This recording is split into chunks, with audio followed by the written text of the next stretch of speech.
Guys, meron na naman tayong nakitang malupit na gitarista, si Mimi Sound.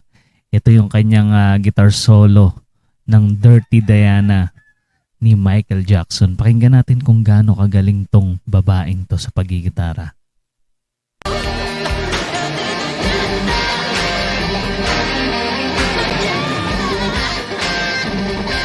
Ganda ng gitara niya, PRS na kulay blue. Parang tiger blue yata to.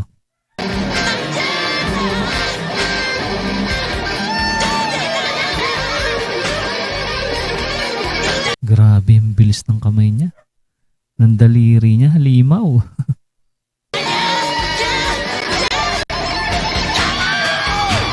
Bonus pa, maganda pa siya. Grabe yun. Medyo maiksi lang yung kanyang video sa ano lang to guys, sa shorts. Ayan, 'di ba? Napakalupit na gitarista ni Mimi Sound.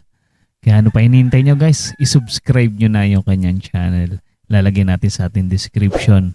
At pa-subscribe na rin ng ating munting channel para ma-notify kayo sa mga susunod pa nating content. Maraming salamat sa inyong panonood.